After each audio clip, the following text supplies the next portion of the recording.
Bell विच की कहानी, एक डरावनी हकीकत भूमिका। अमेरिका की सबसे रहस्यमयी और डरावनी लोक कथाओं में से एक है बेल विच की कहानी। ये कथा 19वीं सदी की शुरुआत में टेनेसी के रॉबर्टसन काउंटी स्थित एडम्स गांव में रहने वाले बेल परिवार पर आधारित है। ये कहानी केवल एक प्रेत की गतिविधियों की नहीं, बल्कि उस डर और आतंक की भी है जिसने एक पूरे परिवार और समुदाय को अपनी चपेट में ले लिया था। इस प्रेत ने न केवल शारीरिक रूप से हमला किया, बल्कि मानसिक रूप से भी परिवार को तोड़ दिया।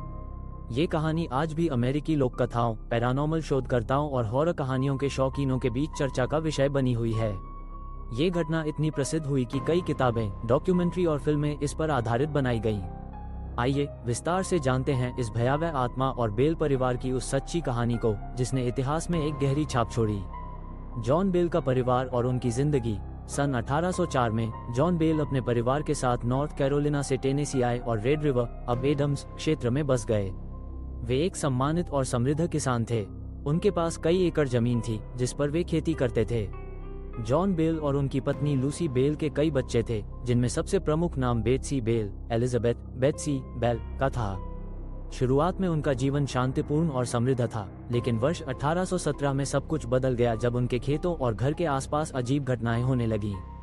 रहस्यमयी घटनाओं की शुरुआत। 1817 की गर्मियों में जॉन बेल ने अपने खेत में एक अजीब प्राणी देखा। ये किसी कुत्ते जैसा दिखता था, लेकिन उसके सिर पर खरगोश जैसे कान थे। जब जॉन ने उस पर गोली चलाई तो वह बिना किसी आवाज के गायब हो गया।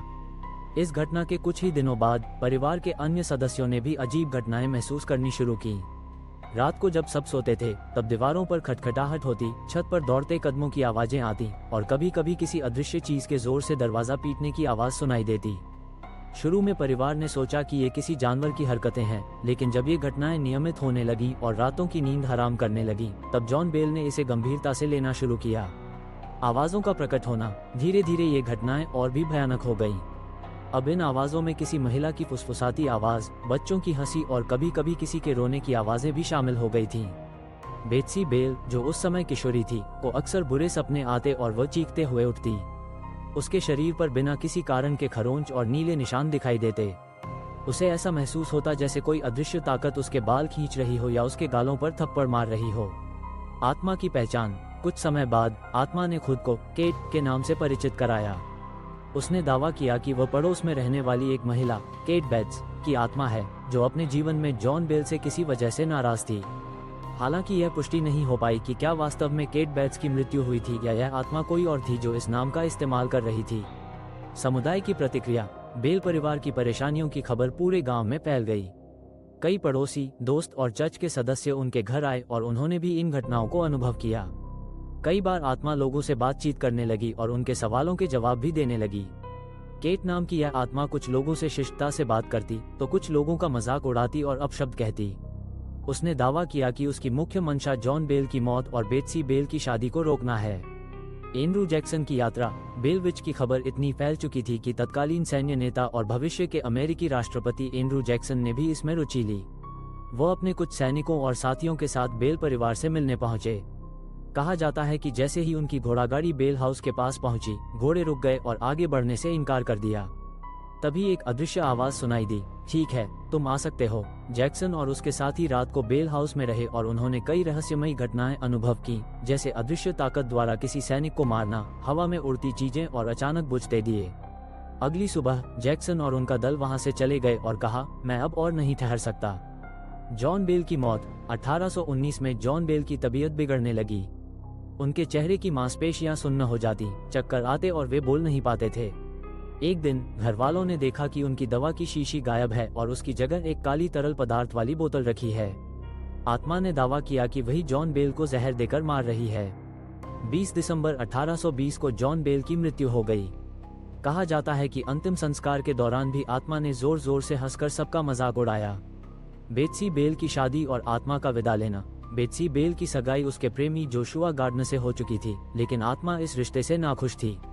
उसने उन्हें बार बार डराया और धमकाया। अंततः बेत्सी ने ये रिश्ता तोड़ दिया। इसके बाद आत्मा ने परिवार को कुछ समय के लिए छोड़ दिया और कहा कि वह 7 साल बाद लौटेगी। आत्मा की वापसी। 1828 में आत्मा वादे के अनुसार वापस आई और इस बार जॉन बेल जूनियर से संवाद करने लगी। उसने उसे भविष्य की घटनाओं की जानकारी दी, जैसे अमेरिका का विभाजन, विश्व युद्ध और राष्ट्रपति चुनावों के परिणाम। फिर वो कहकर चली गई कि वो अब 107 साल बाद यानी 1935 में वापस लौटेगी। हालांकि 1935 में ऐसी कोई घटना दर्ज नहीं हुई।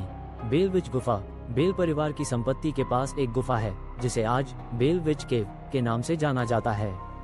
इस गुफा को लेकर भी कई कहानियां प्रचलित हैं। लोगों का मानना है कि आत्मा आज भी इस गुफा में बसती है। ये स्थान आज एक लोकप्रिय टूरिस्ट स्पॉट बन चुका है और लोग यहाँ पैरानॉर्मल गतिविधियों का अनुभव करने आते हैं। ऐतिहासिक दस्तावेज और लोक कथाएं बेल विच की कहानी को पहली बार 1894 में एक पुस्तक के रूप में लिखा गया था, an authenticated history of the Bell Witch, लेखक मार्टिन वान ड्यूरेन इंग्राम द्वारा। इस पुस्तक में परिवार के सदस्यों, पड़ोसियों और चश्मदीदों के अनुभवों को दस्तावेज किया गया है। मीडिया में बेल विच इस कहानी पर कई फिल्में और डॉक्यूमेंट्रीज बन चुकी हैं, जिनमें सबसे प्रसिद्ध है 1999 की horror film the Blair which project, जो इस लोककथा से प्रेरित है। इसके अलावा भी कई टीवी शोज, पॉडकास्ट और यूट्यूब चैनल्स ने इस रहस्यमयी घटना पर अपने एपिसोड बनाए हैं।